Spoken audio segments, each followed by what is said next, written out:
Hey guys, Fallout Lover here, back with another Fallout 76 video. Today in this video we have 8 build tricks lined up for you guys next time you guys build a camp.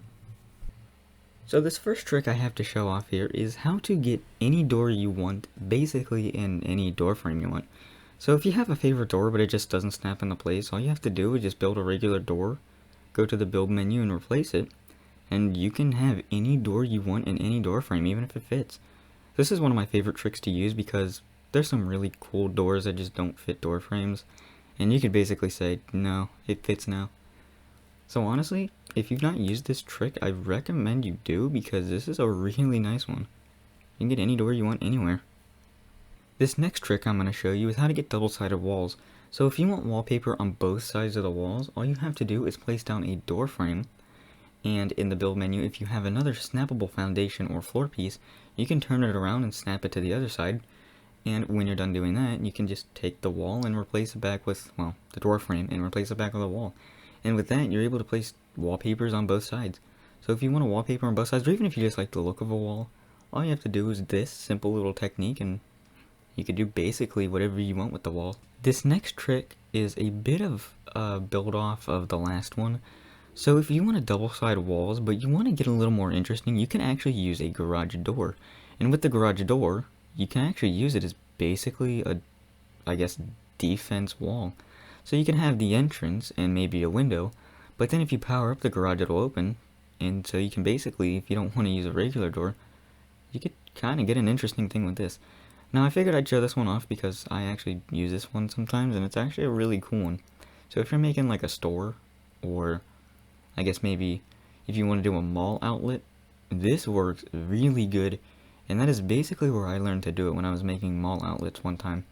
So this is a pretty interesting one that I learned, and I figured I'd most definitely share this one. And of course you can also put a door in the door frame, so if you want both a door, a garage door, and a window, you can have that all in one.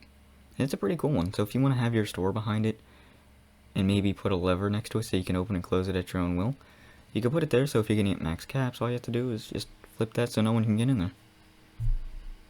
With this next trick, you will be able to get power pylons and power wires to go through walls. So if you're like me and you always want to put power on the outside of the house and not the inside, because that's not where the power goes, it's kind of frustrating because you just kind of do a bunch of wire things, or you could just use this little technique right here. So if you put a little tiny pylon on a floor mat, connect it to a generator, and pick up the floor mat like once, twice, maybe 3 times. I do it 3 just to be sure. You might be able to do it twice. But then you move the placemat anywhere you want, and it will go there, and the wire will stay connected. So this is a very good one if you want to get basically a wire anywhere. And you can also do this the opposite way too, where if you have a generator on top of a floor mat and a pylon on the wall. So if you put basically anything on a floor mat that is connected to a wire, pick up the floor mat a few times and place it anywhere in your camp, you can get either really long wires or wires that go through walls. Or if you want, you could do both. And they will stay connected and the power still works. So this next trick is a bit of a weird one, and it's probably a very specific use, but if you ever wanted an item in a wall, you could, if it fits in a door frame, put it in the door frame, and then edit the door frame to be a wall, and you can have what you want on both sides or inside the wall. So this is, like I said, it's a bit of a weird one and specific one, but if this trick can help you, you can get some pretty cool things going with this. For our next trick, we're going to be using the good old friend, the pressure plate.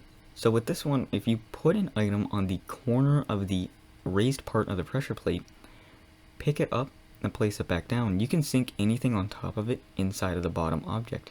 So if you want to merge 2 items together, this is a, well, really good way to do that. And if you combine certain items, they look really nice. So if you just want them to take up less space, or if you want to create something cool, this is a very, very, very handy technique to know.